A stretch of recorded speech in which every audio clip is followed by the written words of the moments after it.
கர்த்தருடைய பரிசுத்தமான நாமம் மகிமைப்படுவதாக. ஆசீர்வாதமான ஒரு நல்ல கால வேளையிலே அனுதினம் அண்ணா என்கிற வேத தியானத்தினால் உங்களை சந்திப்பதில் மிகுந்த சந்தோஷம். கிருபையாய் கர்த்தர் தந்த நாளுக்காக இந்த கால வேளையிலே கர்த்தரை துதிப்போம். இந்த நாள் மார்ச் மாதம் 26 புதன்கிழமை.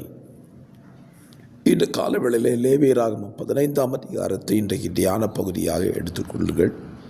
இன்றைக்கு இந்த அதிகாரத்தை வாசிக்கும்படியாக கேட்டுக்கொள்கிறேன்.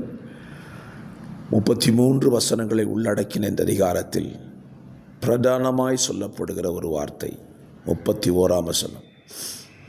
இஸ்ரவேல் புத்திரர்கள் தங்கள் நடுவே இருக்கிற என்னுடைய வாசஸ்தலத்தை தீட்டுப்படுத்தி தங்கள் தீட்டுகளால் சாகாதபடிக்கு இப்படி நீங்கள் அவர்கள் தீட்டுகளுக்கு அவர்களை விலக்கி வைக்க கடவீர்கள்.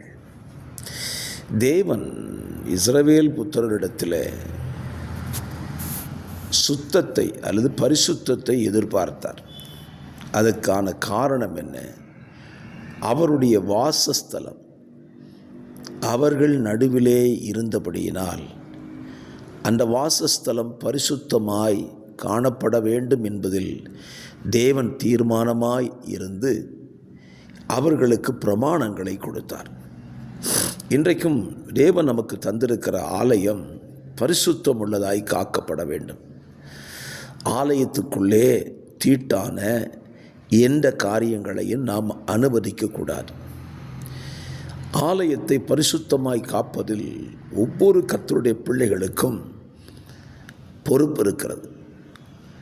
சபையை சார்ந்த ஊழியருக்கு மாத்திரம் அல்ல, தேவனை ஆராதிக்க வருகிற ஒவ்வொரு கர்த்தருடைய பிள்ளைக்கும் தேவனுடைய உங்களுக்கு தந்த தேவனுடைய ஆலயத்தை குறித்ததான அக்கறை இருக்க வேண்டும்.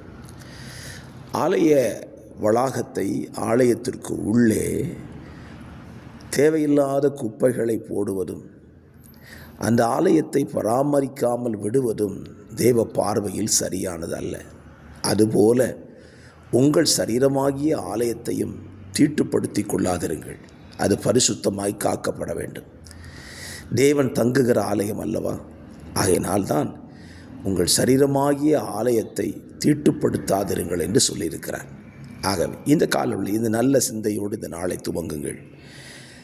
உங்கள் சரீரமாகிய ஆலயத்தையும் நீங்கள் கூடி ஆராதிக்கிற ஆலயத்தையும் பரிசுத்தமாய் சுத்தமாய் வைத்துக்கொள்ள தீர்மானம் எடுங்கள். பிதாவே, இந்த வார்த்தையின்படி செய்ய உங்களுடைய பிள்ளைகளாய் எங்கள் ஒவ்வொருவருக்கும் அனுக்கிரகம் செய்வீராக. இயேசு இரட்சகர் நாமத்தில் ஜெபிக்கிறேன் நல்ல பிதாவே, ஆமென்.